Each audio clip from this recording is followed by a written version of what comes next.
তাই বলে এভাবেও কাজ করা যায়? টনি হেমিংয়ের কারিশমা দেখল সিলেট। প্রথম থেকে দেখা যাক। উইকেটের ওপরে এভাবেই মেশিনটা বসিয়ে উইকেটের যে আর্দ্রতা আছে সেটা মেপে দেখছিলেন টনি হেমিং। উইকেটে কতটুকু পানি আছে, মাত্র 2 দিন সময় বাকি আছে, সেই সময়ের মধ্যে কতটুকু প্রস্তুতি নেওয়া যাবে এবং উইকেটের পানি সরিয়ে ফেলা থেকে শুরু করে উইকেট শোকানোর কাজগুলো কিভাবে করা যাবে সব কিছু টনি হেমিং নিজে যাচাই করে দেখছিলেন। এমন সময় সেখানকার কিউরেটর, মাঠকর্মী যারা আছেন তাদের সঙ্গে কথা বলছিলেন।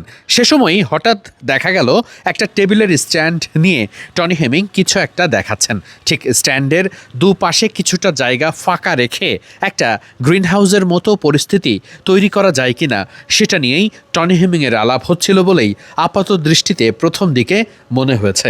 দারুণ একটা ব্যাপার মনে হতে সেটার দিকে চোখ রাখা। টনি হেমিং এখন কি করবেন? 72 ঘন্টা ময়েশ্চার লক সমৃদ্ধ লিলি বডি ওয়াশ, শিয়া বাটারের গুডনেস স্কিন রিপেয়ার করে রাখে সফট ও গ্লোয়িং। সাধারণত উইকেট কাভার করে রাখার সময় তার ওপরে চটের বস্তার মতো কিংবা চটের কাপড় রাখা হয়, যেটা সাধারণত রাখা হয় 1টা কিংবা 2টা। কিন্তু সিলেটে দেখা গেল ভিন্ন এক পদ্ধতি অবলম্বন করলেন টনি হেমিং। নিজেই কাজ শুরু করলেন মাঠকর্মীদের সঙ্গে। নিজে দাঁড়িয়ে থেকে দেখতে পারতেন শুধু, কিন্তু সেটি করেননি। মাঠকর্মীরা যেখানে পরিশ্রম করছিলেন টনি হেমিং নিজেও হাত লাগালেন। যেখানে 1টা বা 2টা চটের কাপড় রাখা হয় উইকেটের ওপর, সেখানে রাখা হলো অন্তত 6টি কাপড়। কেন? সাধারণত উইকেটের ওপর এই চটের কাপড়গুলোই উইকেটের আর্দ্রতা কিংবা ঘেমে ওঠা ব্যাপারটা শোষণ করে নেয়। এই উইকেটে আর্দ্রতা নিশ্চিত করেই অনেক বেশি। সেই আর্দ্রতা শুষে নিতেই এমন ভিন্ন পন্থা অবলম্বন টনি হেমিংয়ের। এর পাশাপাশি করেছেন আর একটা দারুণ কাজ।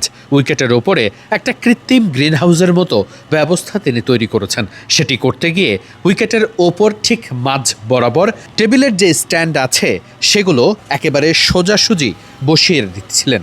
মূলত এর ওপরে আর একটা কাভার দিয়ে ঢেকে দেওয়া হবে, যে কারণে উঁচু অংশগুলো ফাঁকা থাকবে এবং সেখানে গ্রিন হাউস ইফেক্টের মতো তাপমাত্রা বদ্ধ করে রাখা সম্ভব হবে। ঠিক সে কারণেই উইকেটের তাপমাত্রা বেড়ে যাওয়ার কারণে খুব দ্রুতই উইকেটের মধ্যে যে আর্দ্রতা আছে সেটি শুকিয়ে যাবে।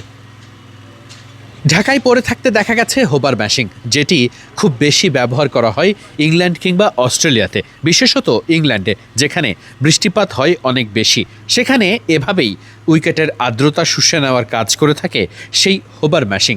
বাংলাদেশের সিলেটে সেটি নেই, কিন্তু সেটির জন্য একটা ন্যাচারাল বা কৃত্রিম পদ্ধতি আবিষ্কার করে ফেললেন টনি হেমিং। তিনি উইকেটের ওপরে এভাবেই একের পর এক যে স্ট্যান্ডগুলো রেখেছেন সেগুলোর মাথা প্রথমে কাপড় দিয়ে কিছুটা আলতো করে নিয়েছেন যাতে কাভার ছিঁড়ে না যায়। তারপর এর ওপরে কাভারটা রেখে যাতে করে উইকেটের ওপরে ফাঁকা অংশে বদ্ধ ঘরে নিশ্চিত করেই যে তাপমাত্রা বেড়ে যাবে সেটাকে কাজে লাগিয়ে উইকেট দ্রুত শুকিয়ে ফেলা যায়। চিন্তা করা যায় কতটা দারুণ, প্র্যাকটিক্যাল, বাস্তবসম্মত আর দুর্দান্ত অভিজ্ঞতা আছে টনি হেমিংয়ের। সিলেট যেন সেটিরই প্রমাণ পেল আরও একবার। এই ব্যাপারটাই দেখুন, পুরোপুরি ব্যাপারটাই এভাবে নিয়ন্ত্রণ করা হয়েছে টনি হেমিংয়ের সামনেই। তিনি একের পর এক সব কিছু পর্যবেক্ষণ করেছেন, কোথায় কতটুকু কী করতে হবে নিজে দেখিয়ে দিয়েছেন, নিজে হাতেও কাজে নেমেছেন। খুব স্পষ্টতই বোঝা যাচ্ছিল মাঠকর্মীরাও খুব উৎসাহ নিয়ে কাজ করছেন। তাদের উচ্ছ্বাস আর চিৎকারও শোনা যাচ্ছিল স্পষ্ট।